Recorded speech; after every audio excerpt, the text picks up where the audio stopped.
Easy go.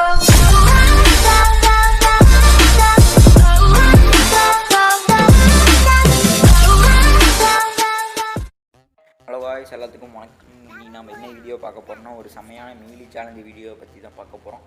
அப்படி என்ன மீலியை வச்சு சேலஞ்சு போட்டிருக்கான்னா, ஸ்னேத்துன்னு ஒரு மீலி அதை வச்சு போகிற ரொம்ப கஷ்டமாக இருந்ததுன்னே சொல்லலாம். 4-5 மேட்ச் மைனஸ் இருந்தது.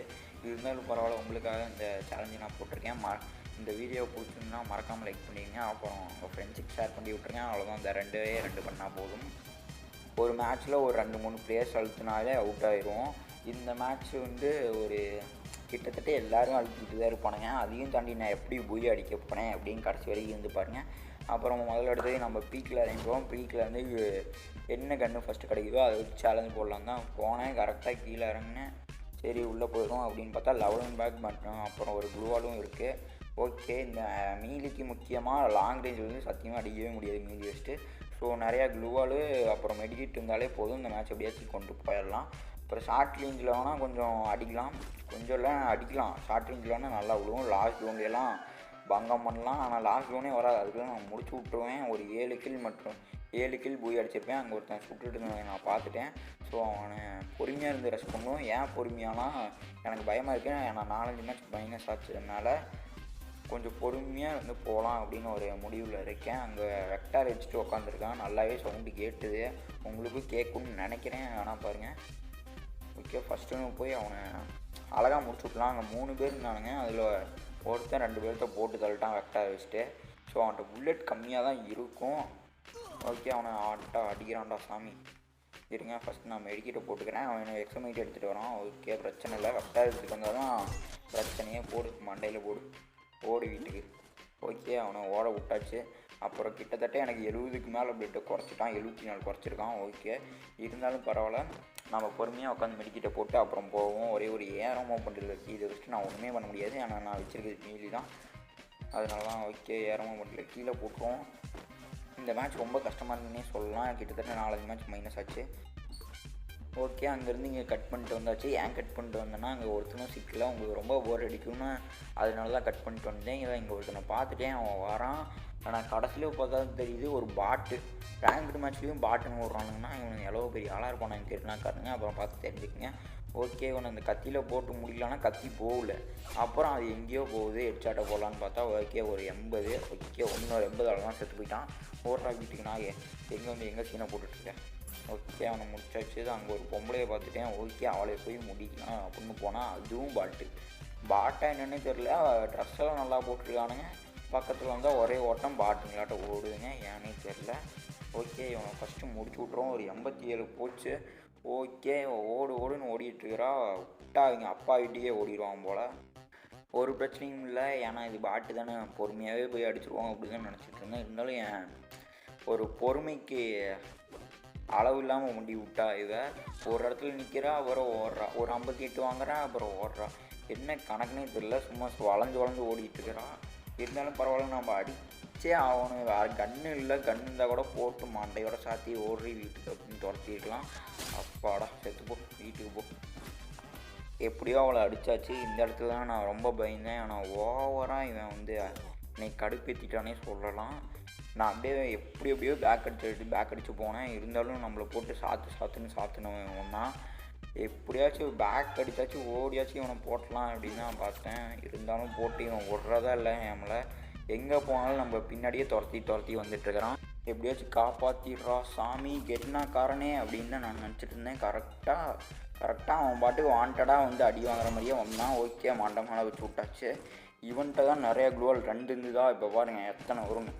அப்படியே ஒரு 15 வந்துடும். ஆமாம், 15 க்ளோவல் வந்துடுச்சு. ஓகே, இதை வச்சு எப்படியாச்சும் இந்த மேட்சை கன்ஃபார்மாக பூயா அடிச்சலாம் அப்படின்னு ஒரு கான்ஃபிடென்ஸோடு இருந்தேன்.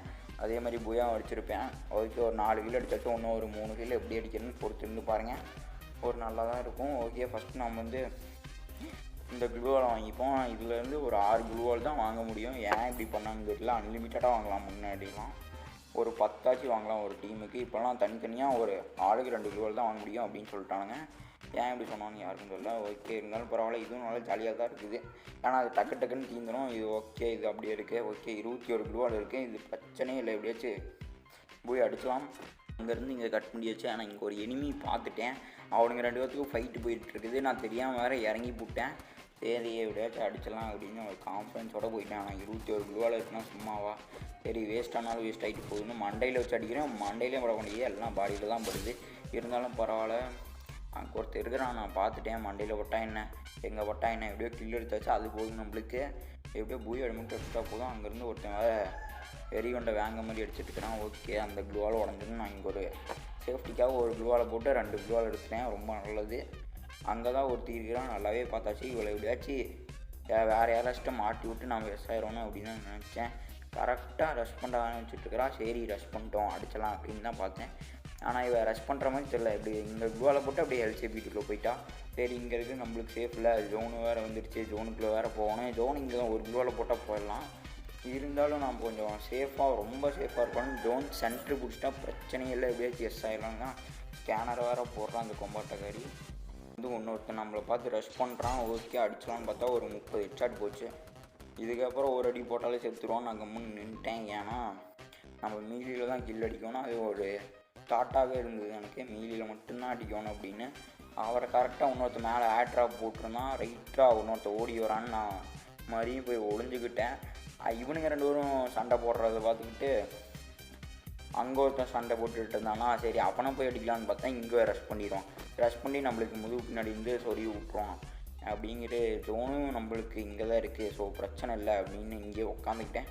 இவனுங்க 2 பேரும் அடிக்க போதுவானா நான் ரஷ் பண்ணி முடிச்சலாம் அப்படின்னு தான் தாட்டில் இருந்தேன். கரெக்டாக அடித்து இப்போ தான் அடிக்க ஆரம்பிச்சிருக்கானுங்க. அன்றைக்கி வேறு இவன் பார்க்கவே இல்லை. இந்த க்ளூவால் பார்த்தானா இல்லையான்னு கூட தெரில. ஆனால் எப்படியோ ஓட்டான், க்ளூவால் பார்த்ததே ஓடிட்டான். ஸோ இவனை எப்படியாச்சும் முடிச்சிடோன்னு இன்னீரெல்லாம் போட்டு ஓடுறான். பின்னாடி இருந்தால் என்னை அடிக்கவே இல்லை, ஏன்னு தெரில. அவனுக்கு என்ன ஆச்சோ, புல்லட் தீந்துடுச்சோ என்னாச்சோ. கரெக்டாக இங்கே போனேன். அவன் வேறு கையில் என்னமோ கன்று வச்சுருக்கான். MP40 தான் நினைக்கிறேன்.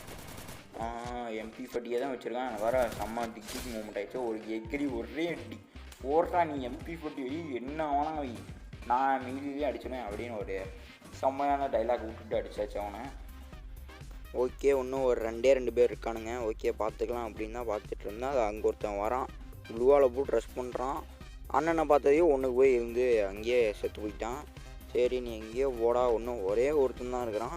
அவனை எப்படியாச்சும் அடிச்சிட்டா பூயா நமதே அப்படின்ட்டு தான் ஒரு தைரியத்தோடு இருந்தேன். கடைசியில் போய் அடிச்சிருப்பேன். ஒரே ஒருத்தன் தான். ஓகே ரஷ் பண்ணிடுவான். ஒரே ஒரு க்ளூவால் போட்டு இந்த சைடு வர வைக்கலான்னு பார்த்தா ஒரே பூர் டோப்பாவி எப்பட்றா பூந்த அப்படின்னு முடிச்சு விட்டா. கடைசியில் நம்மளுக்கு 20 பிளட் ஆக்கி விட்டா. இருந்தாலும் பரவாயில்ல, நான் விடியோ பூயா அடித்தாச்சு. கடைசியில் பாருங்கள் ஒரு வேஸ்டட் மூமெண்ட்ஸ் இருக்குது. Okay bye.